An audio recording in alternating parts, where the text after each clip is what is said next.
Dari Geraha Sangkakala Surabaya 1062 The Voice of Love. Kembali lagi bersama saya Pastor Bani Firdaus. Shalom kekasih Tuhan, bagaimana ini kabarnya? Tuhan Yesus selalu baik, amin.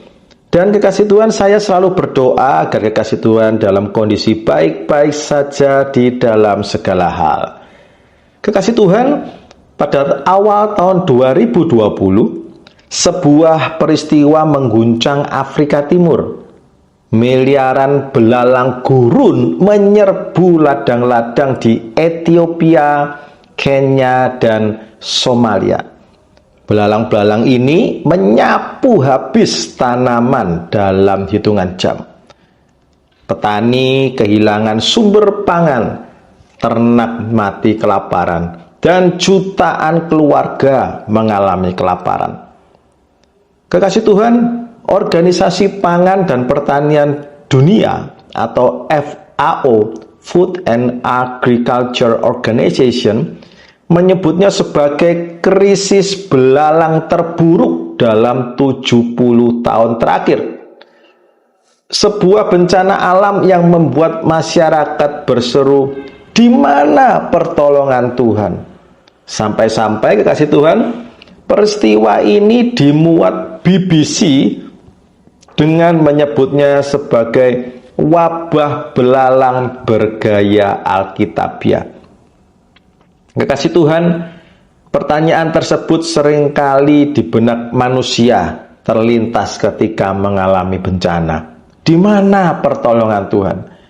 Saya juga sering menerima konsultasi, kenapa kok Tuhan tidak tolong?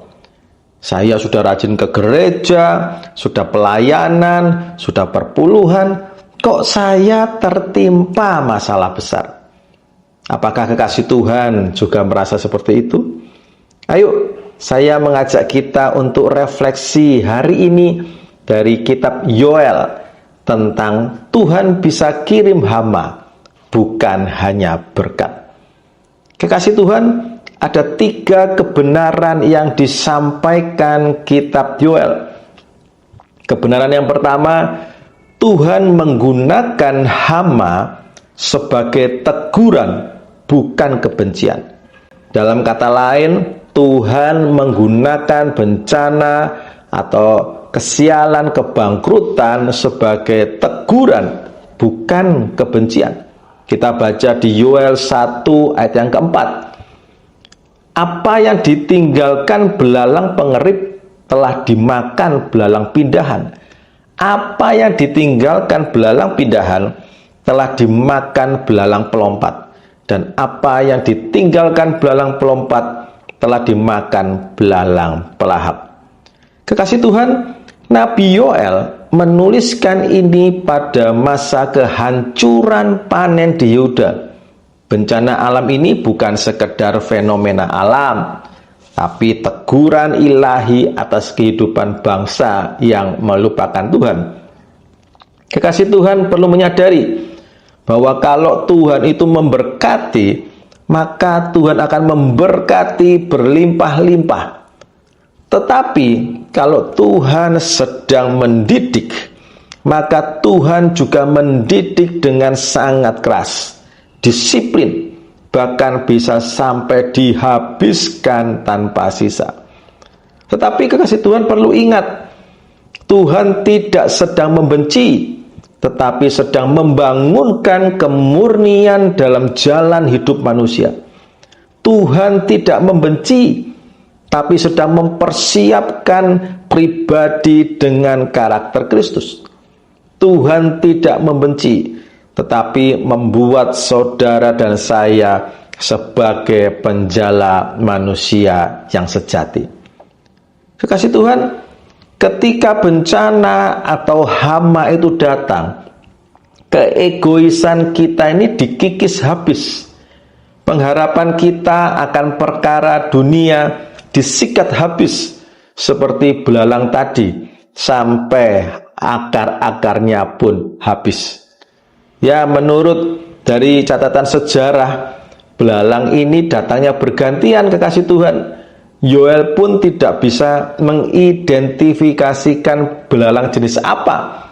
Tetapi dari cerita yang diberikan Yoel, dari kesaksian yang diberikan Yoel, maka belalang ini bertahap datangnya. Yang pertama datang dimakan ya, ujung-ujungnya itu padinya dimakan, gandumnya dimakan. Setelah itu ditinggalkan. Kemudian datang lagi belalang yang lain, yang dimakan adalah batangnya. Setelah itu apa? Setelah itu pergi lagi belalangnya, datang belalang yang lain, ya, yang diakar apa? Sisa batang yang ada yang kecil. Pergi lagi, datang lagi, yang dimakan apa? Akarnya yang dimakan. Kasih Tuhan lihat, inilah teguran Tuhan kepada manusia. Kita terkadang ya kasih Tuhan, kalau masih ada sisa, manusia ini masih bisa berharap pada keduniawiannya.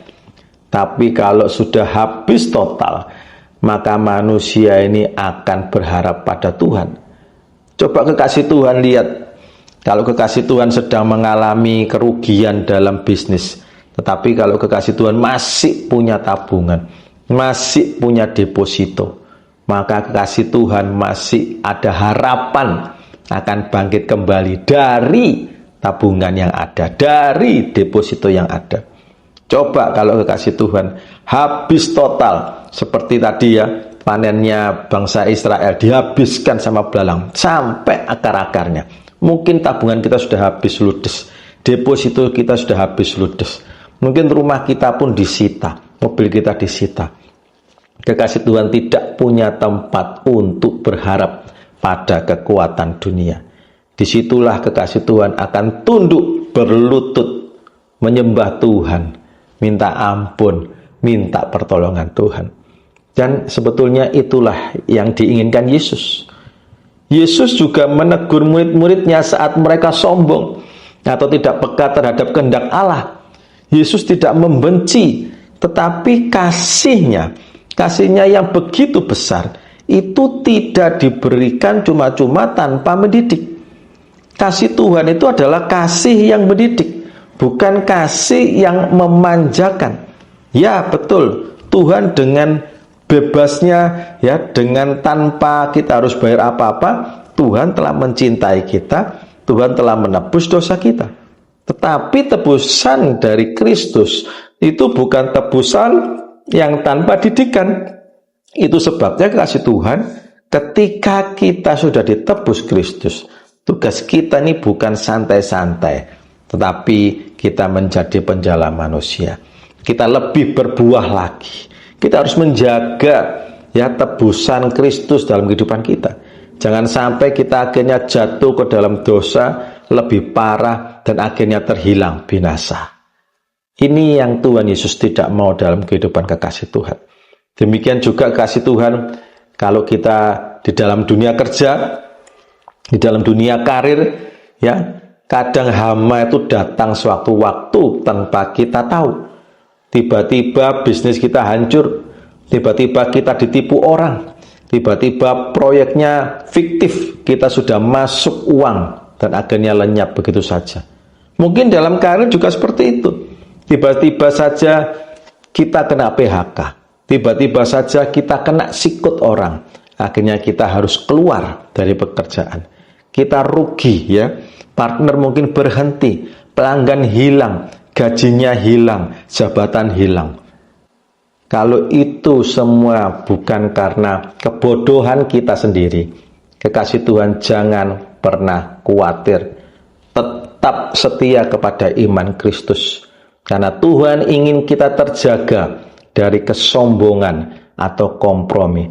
Dan kekasih Tuhan harus percaya, ketika kekasih Tuhan tetap berpegang teguh pada iman pada Kristus, dalam kondisi ada hama, Tuhan pasti akan memelihara. Yang percaya katakan amin.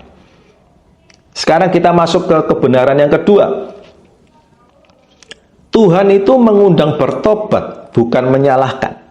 Yoel 2 ayat yang ke-12. Tetapi sekarang juga demikianlah firman Tuhan, Berbaliklah kepadaku dengan segenap hatimu, dengan berpuasa, dengan menangis, dan dengan mengaduh. Kekasih Tuhan, Yoel menyampaikan pesan pertobatan setelah menjelaskan kerusakan besar yang terjadi. Tuhan tidak meminta rakyat menyalahkan pemerintah, atau menyalahkan sistem, atau menyalahkan cuaca. Tetapi Tuhan mengajak kita semua untuk memeriksa hati. Ini adalah pesan yang luar biasa, karena tidak bisa kita pungkiri, kekasih Tuhan ya, banyak dari kita seringkali secara tidak sadar senang menyalahkan keadaan, ya. Wah ya, ini memang keadaannya lagi krisis, memang ini ya pemerintahnya tidak becus mengurus rakyat, subsidinya tidak tepat, terus demo di mana-mana. Kemudian kita bisa juga ya menyalahkan keluarga, ya, keluargaku ini memang brengsek, keluargaku ini memang tidak tepat, oh suamiku ini memang tidak bisa bekerja, oh istriku ini senangnya menghambur-hamburkan uang, senangnya cuma ngegosip. Nah ini loh kekasih Tuhan ya, ini kalau kita sering menghadapi seperti itu ya, kita tuh sering berlaku seperti itu, hama itu akan datang lagi dan menghabiskan kita. Supaya apa? Supaya kita bertobat. Tapi lihat ya kekasih Tuhan, Tuhan Yesus itu mau kita tidak cari pembenaran diri, tapi cari kehendak Tuhan. Bukan cari siapa yang salah atau siapa yang benar, tapi cari keinginan hati Tuhan. Tuhan tidak menyalahkan kita ketika kita jatuh dalam dosa. Tuhan tidak menyalahkan kita ketika kita melakukan kesalahan. Tuhan Yesus tidak pernah menghina kita, walaupun kita ini seringkali lupa akan kebaikan Tuhan. Tapi ini loh, Tuhan ingin kita koreksi diri, benahi diri, dan bertobat. Kekasih Tuhan, terkadang saya itu juga heran ya, kalau saya sedang di gereja mendengarkan kebenaran firman Tuhan, masih ada aja jemaat yang mengatakan, wah ini harusnya khotbah cocok ini untuk suamiku, dia harusnya dengar khotbah ini biar dia ditegur Tuhan. Kasih Tuhan, firman Tuhan itu untuk pribadi lepas pribadi, bukan untuk kita dengarkan dan kita cocokkan untuk, oh ini cocok untuk orang lain. Bukan seperti itu. Firman Tuhan itu adalah cerminan kehidupan kita. Kalau kita sedang mendengarkan kebenaran firman Tuhan hari ini, kasih Tuhan harus koreksi diri. Apakah kasih Tuhan tipe-tipe orang yang suka menghakimi orang lain? Tuhan mengundang bertobat, bukan menyalahkan. Jangan sampai hama itu datang silih berganti untuk menghabiskan sampai akar-akarnya. Lebih baik kita bertobat sebelum hukuman Tuhan semakin lebih berat. Tapi ingat di nomor satu, Tuhan itu bukan menggunakan hama sebagai teguran, tetapi bukan sebagai kebencian ya, tetapi sebagai teguran. Tuhan tidak menyalahkan, tetapi ingin kita untuk bertobat. Yesus, kasih Tuhan ingat, Yesus mengampuni perempuan yang tertangkap basah berzina. Lihat kekasih Tuhan, bukan untuk membenarkan dosanya Tuhan Yesus menangkap ya, Tuhan Yesus mengampuni tadi ya, tetapi apa? Untuk memulihkan hidup perempuan ini. Yesus tahu sejak pertama dia ketemu ini perempuan berzina, tetapi Yesus tidak membenarkan dosanya, tetapi Yesus mengajak dia bertobat. Yesus memulihkan kehidupannya. Kasih Tuhan, saat rumah tangga kita menghadapi hama, mungkin anak kita menjadi pemberontak, atau hubungan suami istri tidak harmonis, Tuhan mengajak kita bukan untuk saling menyalahkan, bukan untuk saling menghakimi, bukan untuk saling membenci, tetapi Tuhan melakukan sebuah ajakan untuk mengampuni orang yang bersalah kepada kekasih Tuhan. Apa yang Tuhan ingin perbaiki di dalamku dulu? Ya, ini pertanyaan yang perlu kita jawab pribadi lepas pribadi. Apa yang Tuhan ingin perbaiki di dalamku terlebih dahulu? Kasih Tuhan, seringkali kita ini berharap lingkungan sekitar kita ini menjadi lebih baik, ya, menjadi berubah sesuai dengan kehendak, sesuai dengan kemauan kehidupan kita, sesuai dengan kemauan hati kita. Kita mau orang lain berubah, ya, sesuai keinginan kita. Kita ingin suami kita berubah sesuai keinginan hati kita. Kita ingin istri kita berubah sesuai keinginan hati kita. Kita ingin anak-anak kita berubah sesuai keinginan hati kita. Demikian juga anak-anak, ya, remaja seringkali ingin orang tuanya berubah sesuai keinginan hatinya. Tetapi sebetulnya bukan itu yang diinginkan Tuhan dalam kehidupan kita. Tuhan ingin kita yang berubah sesuai dengan karakter Kristus. Nanti kekasih Tuhan bisa lihat, ketika kekasih Tuhan memiliki karakter Kristus di dalam kehidupan kekasih Tuhan, maka kekasih Tuhan bisa melihat perubahan nyata dalam lingkungan kekasih Tuhan. Kekasih Tuhan akan mengalami cara pandang yang berbeda. Kekasih Tuhan akan mengalami sebuah perubahan yang luar biasa. Kekasih Tuhan akan benar-benar amazed, ya. Itu apa amazed itu, ya? Amazed itu mengagumi, terheran-heran. Wah, ternyata ya Tuhan Yesus itu luar biasa, mampu mengubahkan keadaan. Dari mana? Dari kehidupan kita terlebih dahulu yang berubah. Kasih Tuhan, ayo di kebenaran yang nomor 2, Tuhan mengundang bertobat, bukan menyalahkan. Kebenaran yang ketiga dari kitab Yoel adalah Tuhan dapat pulihkan secara ajaib dan bertahap. Yoel 2 ayat yang ke-25, Aku akan memulihkan kepadamu tahun-tahun yang hasilnya dimakan habis oleh belalang pindahan, belalang pelompat, belalang pelahap, dan belalang pengerip. Tentaraku yang besar yang kukirim ke antara kamu. Kekasih Tuhan, Tuhan menjanjikan pemulihan bukan hanya secara rohani, tetapi juga secara ekonomi. Bagi Tuhan tidak ada yang mustahil. Tuhan sanggup mengembalikan hasil panen, kekuatan komunitas dan martabat bangsa, asalkan kita mau bertobat. Lihat tadi, ya, aku akan memulihkan kepadamu tahun-tahun yang hasilnya dimakan habis oleh belalang-belalang tadi. Berarti walaupun kita sudah habis total, kekayaan kita habis total, tetapi ketika kita kembali kepada Tuhan, kita mau bertobat, maka Tuhan akan memulihkan secara ajaib dan bertahap. Kekasih Tuhan, kalau kekasih Tuhan sedang dalam situasi dihajar hama, ya, sampai habis seperti Yoel ini, tetaplah bertahan. Saya tahu rasanya sakit semua. Saya mengerti seperti orang tenggelam minta tolong, tapi tidak ada pertolongan. Saya pun mengalaminya, ya. Seakan-akan orang-orang meninggalkan kita semua.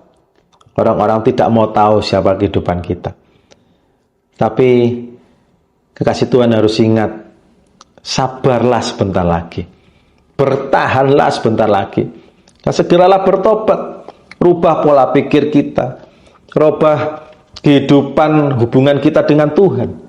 Lakukan nomor 1 tadi dan nomor 2, ya kan? Tetap setia, jangan membenci dari teguran yang dilakukan Tuhan. Kemudian lakukan pertobatan dengan segera. Nanti kekasih Tuhan akan lihat, pasti 1000% Tuhan buka jalan. Tuhan pasti tolong, dan ketika Tuhan berikan terobosan, maka semua yang kekasih Tuhan alami hanya akan menjadi seperti mimpi belaka. Kuncinya tadi ya, kebenaran nomor 1, kebenaran nomor 2 ya. Hama itu teguran. Sakit penyakit itu bisa menjadi teguran buat kita. Jangan benci. Yang kedua, Tuhan itu bukan membenci, tetapi mengajak kita untuk bertobat.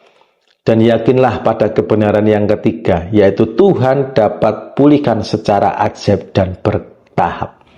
Ketika hati kita langsung terkonek untuk Tuhan, bersatu kehidupan kita untuk Tuhan, pikiran kita, sudah jangan tengok kanan kiri, kasih Tuhan ya.